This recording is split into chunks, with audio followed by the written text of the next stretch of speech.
Welcome to AHRC TV's weekly roundup. I'm Josephina Bergsten.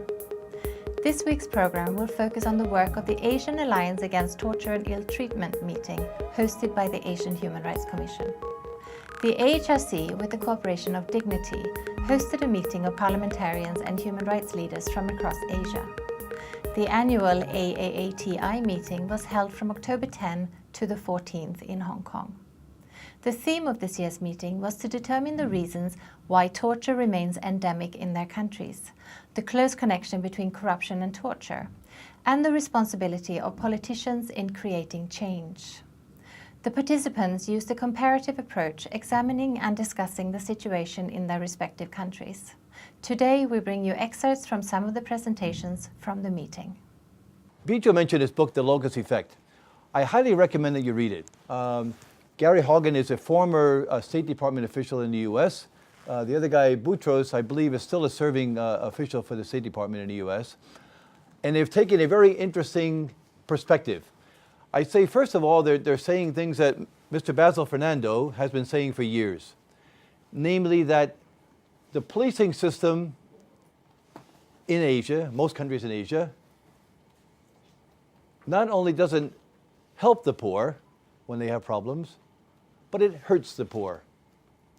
In that, very often the police take bribes from people, indiscriminately arrest people and accuse them of crimes, again, looking for money or just for a way to solve an issue. And you also have the reality of them teaming up with gangsters or corrupt politicians to beat people up and even kill people. And this is done on a systemic basis. And the point I think we want to bring for discussion to this meeting is what needs to be changed. And I think the simple answer is political will. I think the question that we have to ask in terms of the overall purpose of this particular meeting is that where does the parliamentarians, the legislature, people who are in the legislature comes into the question.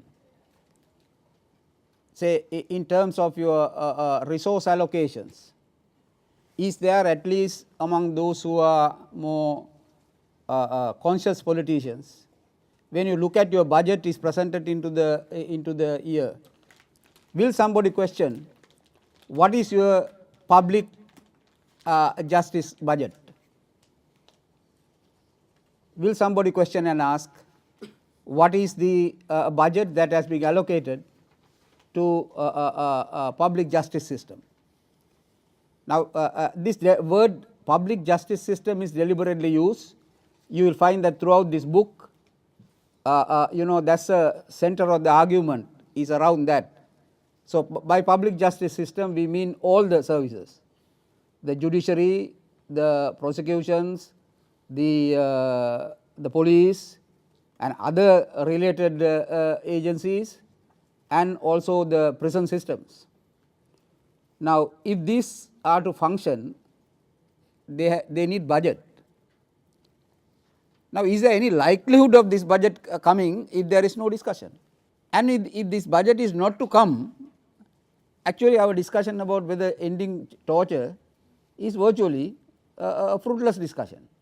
I mean, torture is denounced by the executive and also by the legislature as an acceptable form of crime control, even though the practice is otherwise. So, actually at the executive level as well as at the legislative level, it's denounced, it's looked down on, even though we find that the practice is otherwise. And the reason I am talking about attitude here is because the question is very complex. So, as a moral concept, right, torture and ill treatment are basically considered morally repugnant. Now, however, right, the issue is Sri Lanka, as you know, has gone through a conflict, and we have had long periods of emergency rule. We have had to combat terrorism, right, and the general public have come to, in a sense, accept certain levels of violence, certain levels of torture under those circumstances. So if you talk to people, right, you can see that there is an attitudinal shift. So if you say, zero tolerance for torture, it's really not what the average person has in their mind anymore. So there is a certain level of acceptance there, and how do you actually change that? Likewise, this torture is widespread, and India too India is not an exception at all. Even general education is not an exception, because we came from Kerala. Literally, we speak from Kerala is having 100% of literacy. Though we have 100% of literacy, general education, number of torture, police torture, number of custodial deaths are reporting. Every year, every week, we have got a number of reporting from there. In the people also, even though there is a literally high, there is a belief that without torture, proper investigation cannot be taken. The torture is used as a accepted method of investigation there. But what happened now, after 15 years of active politics, when I go to the younger people and I tell them that, the young people should come and join, it is the new minds, the new fresh people should come and join, the first thing they ask me, you have been in politics for the last 15 years. What have you achieved? Where have you gone, and what could you do? What change could you bring? And I actually don't have an answer to that. Bangladesh is probably going through the toughest time, the most difficult time in the history of our country. We are losing, right now we don't have democracy at all. We have an elected government, but the election where only 5% people took place. The human rights organizations are there, the activists are there, the NGOs, the non-government organizations are there. They will work and they will create pressure on the government. All these things are there. But one thing is missing, what I could feel, that there is no process by which we can start influencing on the youth of the people, of the mass. We have to get the mass, the people involved in the process. Otherwise, nothing is going to work. It is the people who is going to bring the change in the end of the day. It is very apparent that the policing and the security structure is prone to influence by powerful vested interest groups in society. These groups have tendency to influence and prevail upon policing system for their own interest and benefit. They are using policing and security infrastructure to keep common people under subjugation and maintain circumstances that suits them best. Such circumstances, coupled with the lack of political attention towards the matter, have so far prevented any reformation in the policing and the security structures in the developing countries. Whether the root problem is the corruption in judiciary, in police, in the ministers and the parliamentarians, or whether the root problem is the defective electoral laws, whether the root problem is the non-implementation of the existing laws. Really, torture or still is a weapon that is being used by those who are in power. And really, because it is those who are in power, the authorities, that have the capability to really commit inhuman, cruel, and degrading punishment to the people, and not the other way around. The state of impunity in our country, in the use of torture by state security forces, cannot occur without the tacit approval or backing by government officials. The military and police institutions cannot implement torture or the use of it if the government have the political will to stop it. It's not enough that you have to pass a law, but you have to really implement the law. Thus, it is inherent upon governments, for that matter. I suppose, government run by the elite who wanted to protect their hold onto power to allow the use of torture by its security forces just to maintain the status quo. To prevent dissent and to prevent people from rising, the ruling elite in our country will allow the military to use torture and other forms of punishment in order to instill fear, institutional fear among our people. Thus, while the passage of the Anti-Torture Act of 2009 has been welcomed, it has been commented on by international human rights groups, the implementation and strong determination of the government to curb human rights violations in the form of torture remains to be seen. The subject is very important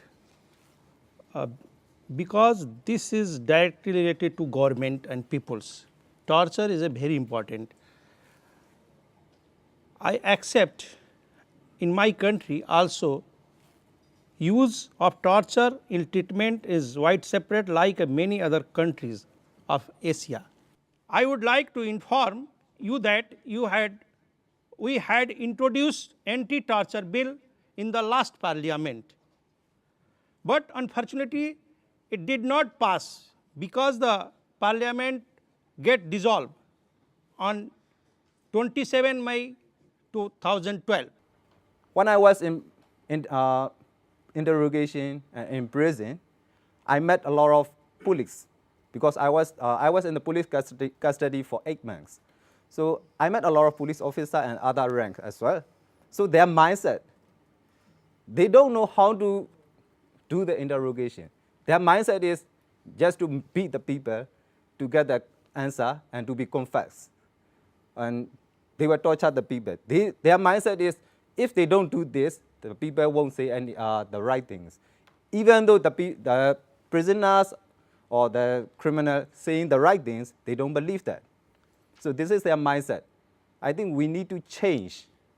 So how do we change? We need to educate them. The police department is under Ministry of Home Affairs. So all the high officers of police department are from the military.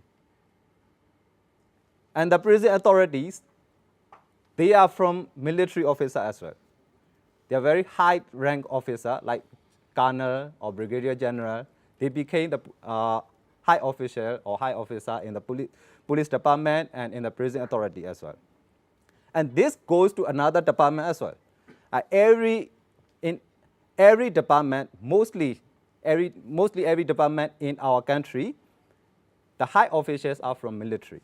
Torture and ill treatment on the one side and corruption on the other have typically been addressed academically and in terms of policy as two separate domains of knowledge and practice, with corruption usually cited as an example of bad governance and torture and ill treatment as examples of gross human rights violation. So the extent to which corruption contributes to torture and ill treatment has not often been explained or defined in very clear and precise terms.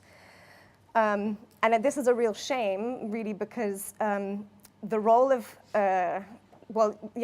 corruption and in the perpetuation of torture is something that could be addressed by these bodies under Article 2 of both the CAT Convention and the ICCPR, as has been mentioned by Basil in the article that was shared with us in the booklet that was put together.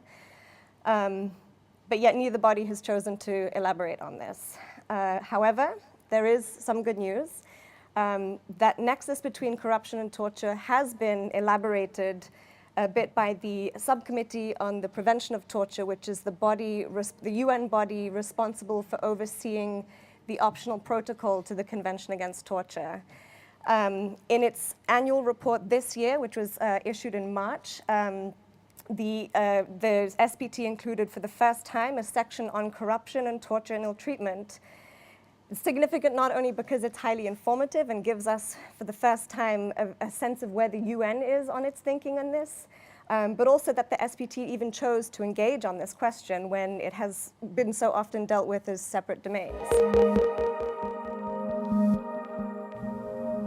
The participants also had the opportunity to meet with members of the Hong Kong government and the legal profession, who provided insight into Hong Kong's judicial system, which is widely regarded as competent and independent by Hong Kong people as well as internationally. Here is Hong Kong barrister Y.L. Chung speaking on judicial independence. Article 85 of the Basic Law guarantees the independence of the judiciary, but what does it actually mean by judicial independence? Now, this is something that we will have to consider carefully. So that's the the institutional side of the judiciary.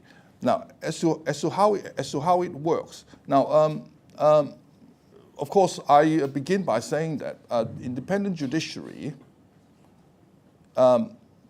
is to uphold the rule of law and safeguards individual rights and freedom, and that is, of course, the cornerstone of our society, because everyone is equal before the law, and the impartiality of the judiciary is the best guarantee that the citizens' dispute can be resolved fairly and impartially. Even disputes between a citizen and the government can be resolved in court by a judge who acts without fear or favor. And that is what we call by judicial independence. Judicial independence is not a privilege. We call it a responsibility. It's a responsibility for a judge to act impartially without fear and favor, and demonstrating the highest level of integrity. So in other words, judicial independence encompasses the value of impartiality and integrity. This is how we look at that. But of course, over the years, as I observe the life of our judiciary, one will immediately see that we remain a credible sector in this city, not just because it's a professional sector, but because it has won the respect and credibility from the members of the public here. At the end of the meeting, the various lawmakers and experts in attendance released the joint conclusion, reading: "The widespread torture and ill treatment that prevails in most of the Asian countries is a direct result of the political system and the legal system. Eradication of torture cannot be done merely by education of the police, the military, and other security forces who usually engage in committing acts of torture." For the full statement, please log on to www.humanrights.asia. That is all for AHRC TV's Weekly Roundup. Thank you for watching, and see you next week.